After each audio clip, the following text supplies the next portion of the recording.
31절 말씀. 시작. 왕이 자기 초소에 서서 여호와 앞에서 언약을 세우되 마음을 다하고 목숨을 다하여 여호와를 순종하고 그의 계명과 법도와 율례를 지켜 이 책에 기록된 언약의 말씀을 이루리라 하고.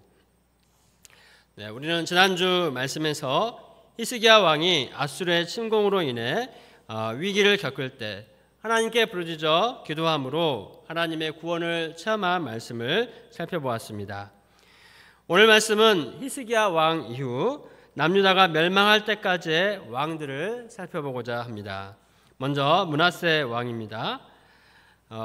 히스기야 왕의 아들 므낫세는 불과 12살에 왕이 되어서 55년을 통치했습니다. 그는 그 긴 시간 동안 나라를 다스리면서 여호와 보시기에 악을 행하여 이방 사람들의 가증한 일을 본받았습니다. 아버지 히스기야 왕이 헐어버린 산당을 다시 세우고 바알과 아세라를 위한 단을 다시 쌓았습니다. 1월 성신을 숭배하고 특히 자기 아들들을 불에 태워서 인신제사를 지내기도 했습니다. 성전에는 우상도 세웠습니다. 백성들을 꾀어 우상을 숭배하게 만들었습니다. 하나님은 이런 므낫세를 아수르 군대를 통해 치시고 바벨론으로 포로로 끌려가는 환난을 겪게 하셨습니다. 그러자 그는 하나님 앞에 크게 회개하고 간구했습니다. 하나님은 그의 기도를 받으시고 그가 다시 예루살렘으로 돌아와서 왕이 되게 하셨습니다. 그 후 그는 이방 신들과 우상들을 숭배한 죄를 회개하고 자신은 물론 백성들도 하나님을 섬기도록 했습니다. 그러나 그가 행한 죄의 영향력은 결국 남유다를 우상 숭배의 죄에 더 깊이 물들게 하였고 이로 인하여서 하나님은 남유다를 바벨론을 통해 쳐서 심판하기로 작정하셨습니다.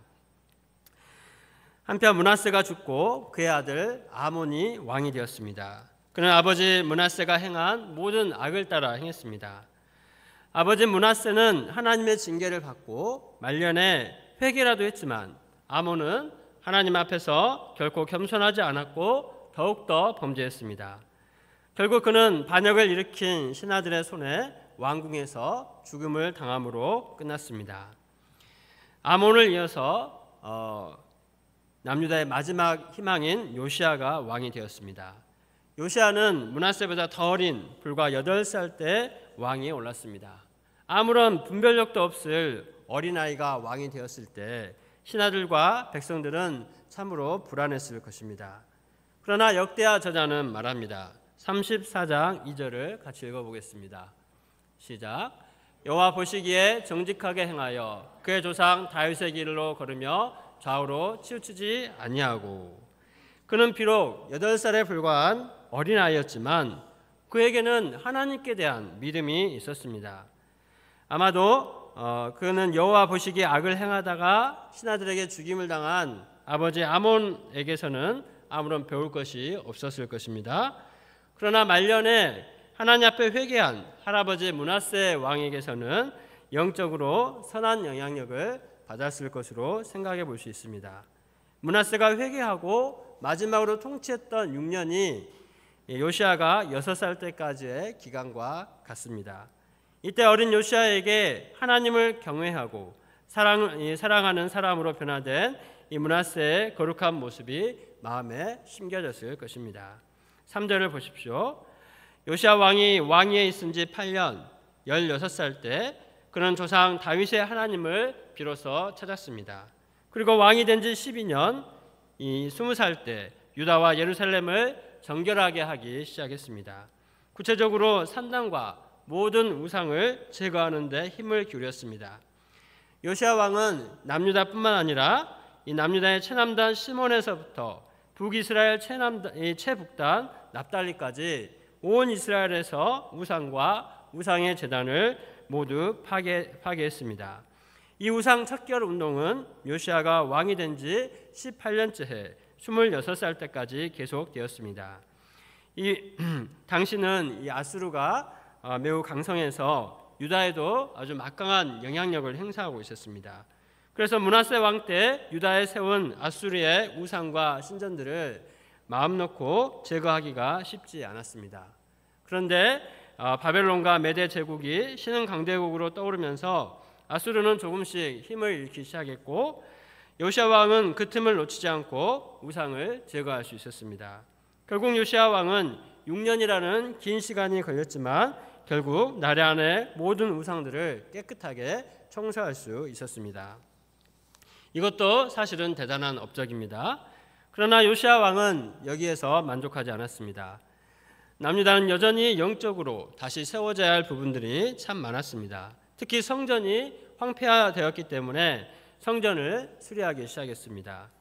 이때 제사장 hil기야가 여호와의 율법책을 발견했습니다. 이처럼 당신은 이 율법책이 어디에 있는지도 모른 채 지내던 참으로 영적인 암흑기였습니다. 이는 하나님이 어떤 분이시고 또 하나님을 어떻게 섬겨야 하는지, 또 하나님 앞에서 어떤 삶을 살아야 하는지도 제대로 모르고 살았다는 것을 보여줍니다.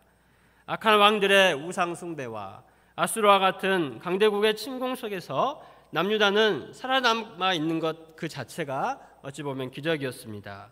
그 와중에도 히스기야나 요시야 같이 여호와 보시기에 정직하며 다윗의 길로 행하는 왕들이 있었다는 것이 하나님의 은혜였습니다.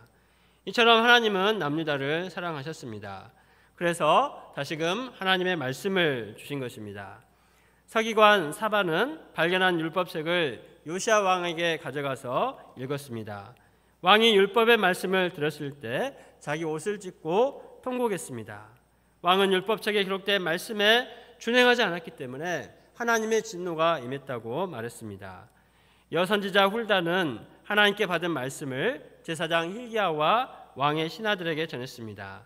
하나님은 백성들이 하나님을 버리고 우상 숭배함으로 또 하나님의 노여움을 샀다고 하였습니다.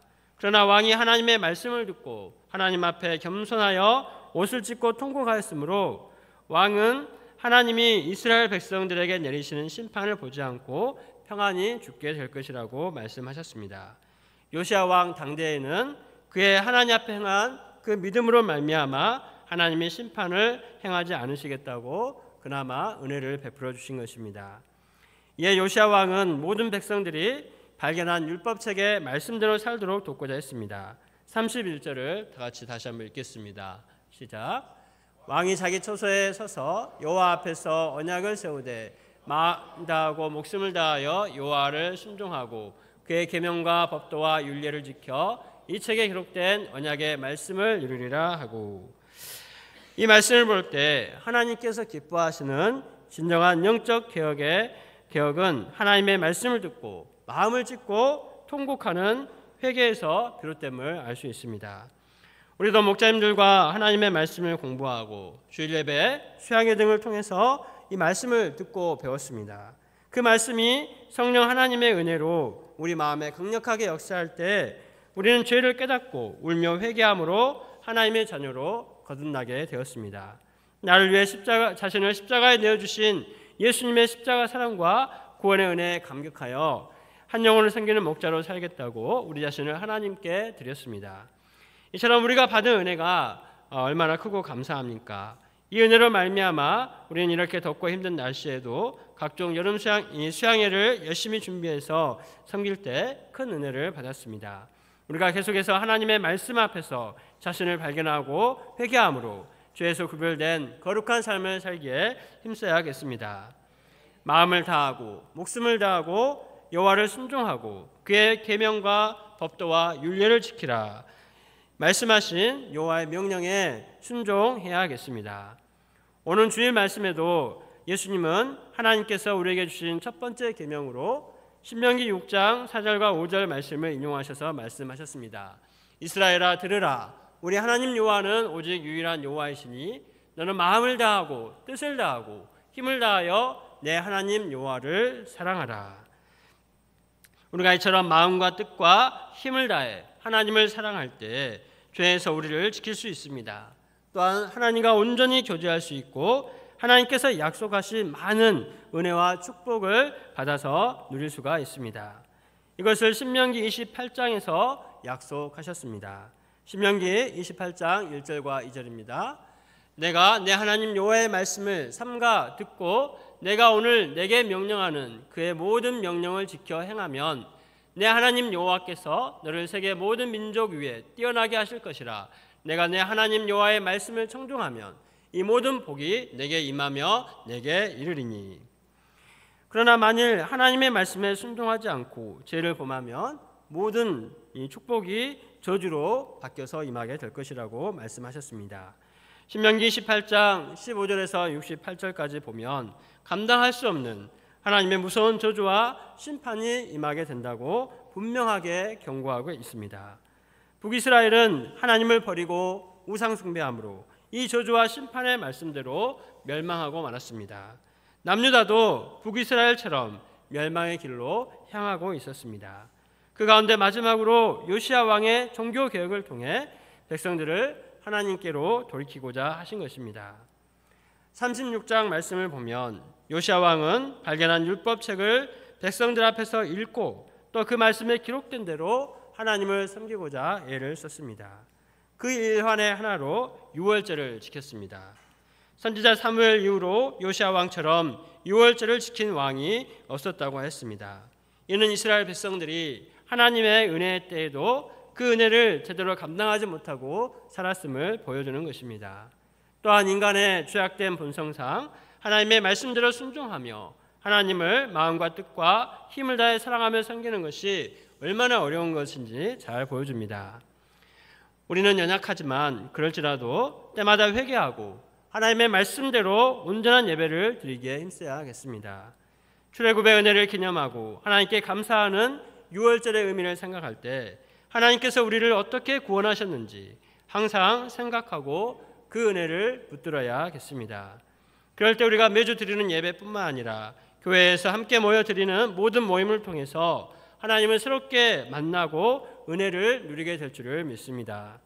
이러한 은혜를 누리기 위해서는 적극적인 헌신이 있어야 합니다. 요시야 왕이 유월절을 드릴 때에도 레위인들이 스스로를 성결하게 하고 다윗 왕 때 정한 서열대로 하나님 앞에서 섬겼습니다. 또한 백성들은 수많은 어린 양과 어린 염소와 수소를 구별하여 하나님께 유월절 제물로 드렸습니다. 유월절을 지키기 위해 수많은 사람들의 헌신과 희생과 섬김이 있었습니다. 그럴 때 더욱더 큰 구원의 은혜와 기쁨과 감사 가운데 유월절을 지킬 수 있었습니다. 우리도 주일 예배를 통해서 수요 예배, 주일 예배를 비롯해 수요 예배, 오늘처럼 금요 기도회를 이룰 때 많은 분들의 희생과 섬김과 헌신이 있습니다. 수양에는 말할 것도 없습니다. 그런 수고와 희생과 헌신이 풍성할수록 은혜가 넘칩니다. 양들도 목자의 수고와 헌신, 땀과 눈물을 먹고 은혜를 받으며 성장합니다. 하나님께서 나에게 경험하게 하신 나의 유월절을 기억한다면 힘들지라도 감사함과 기쁨으로 제물을 드리고 헌신하며 섬길 수가 있습니다. 그때 더욱 풍성한 은혜가 임합니다. 요시야 왕은 다 쓰러져가는 남유다의 마지막 희망이었습니다. 그러나 그는 애국과의 전쟁에서 전사하고 말았습니다. 이로써 그의 종교개혁도 미완으로 끝났습니다. 그를 이어 아들들이 왕이 되지만 그들은 모두 요시야와는 달리 하나님을 사랑하지 않았고 우상 숭배하며 죄를 범했습니다. 어떻게 하면 강대국들의 의지에서 나라를 유지할 수 있을까 골몰했습니다. 그러나 결국 그들의 우상 숭배의 죄로 인해 또 강대국으로 인해 멸망하고 말았습니다. 이렇게 요시야 왕의 죽음으로 끝난 종교개혁은 실패처럼 보입니다. 그러나 하나님은 그의 영적 각성을 통해서 은혜 받은 자들을 남겨두셨습니다. 그가 왕이 되기 전 어린아이 시절에 말년에 회개한 므낫세 왕의 믿음의 영향을 받은 것처럼 다니엘, 에스겔과 같은 사람들도 어린아이 시절에 요시야 왕의 영적 각성 운동에 영향을 받았습니다. 또한 그때 은혜 받은 사람들이 자손들에게 믿음을 갖도록 돕고 그 자손들이 계속해서 믿음을 갖고 살았습니다. 그때 환난 가운데도 소수의 남은 자들이 있었습니다. 이 세상도 날이 갈수록 죄로 인하여서 어둠이 깊어져만 갑니다. 그때 이 세상에서 우리가 말씀 앞에 살고자 하는데 그런 우리의 믿음도 결코 헛되지 않습니다. 당장 눈에 보이는 열매가 많이 없을지라도 하나님을 생각하면 실망할 필요가 없습니다. 요시야 왕 때 활동했던 선지자 스바냐는 믿음을 지키고 있는 남은 자들을 향하여 이렇게 하나님의 사랑하심과 축복을 전했습니다. 스바냐 3장 17절 말씀입니다. 너의 하나님 여호와가 너의 가운데 계시니 그는 구원을 베푸실 전능자이시라. 그가 너로 말미암아 기쁨을 이기지 못하시며 너를 잠잠히 사랑하시며 너로 말미암아 즐거이 부르며 기뻐하시리라 하리라. 하나님은 죄악된 세상에서 믿음으로 살며 주와 복음을 위해 헌신하는 우리 한 사람 한 사람으로 말미암아 기쁨을 이기지 못하시며 잠잠히 사랑하시며 즐거워하시며 기뻐하신다고 말씀하십니다. 이처럼 나를 귀하게 여기시고 사랑하시며 기뻐하시는 하나님을 온전히 의지할 수 있기를 기도합니다. 또한 요시야 왕 때 활동했던 또 다른 선지자 나훔은 하나님께서 자기 백성에게 원하시는 것을 이렇게 말합니다. 나훔 1장 15절 말씀입니다. 볼지어다 아름다운 소식을 알리고 화평을 전하는 자의 발이 산 위에 있도다. 유다야 내 절기를 지키고 내 서원을 갚을지어다. 악인이 진멸되었으니 그가 다시는 내 가운데로 통행하지 아니하리로다 하시니라. 하나님은 우리가 아름다운 복음을 전하는 발이 되기를 원하십니다. 또한 절기를 지키고 서원을 갚기를 원하십니다. 다시 말하면 진정으로 회개하고 하나님의 백성답게 살기를 원하십니다. 하나님의 백성인 우리의 사명은 하나님을 주신 말씀대로 믿고 또 하나님의 백성답게 이 세상을 살아가는 것입니다. 그럴 때 우리는 요시야 왕처럼 세상의 죄악을 깨끗이 하고 사람들을 하나님께로 돌이킴으로 세상을 구원하는 삶을 살 수 있습니다. 이를 위해 이 시간도 하나님의 은혜와 말씀을 기억하고 간절히 기도해야겠습니다. 기도를 통해 믿음을 덧입고 복음을 들고 세상을 향해 나아가며 세상에 선한 영향력을 끼칠 수 있기를 기도합니다.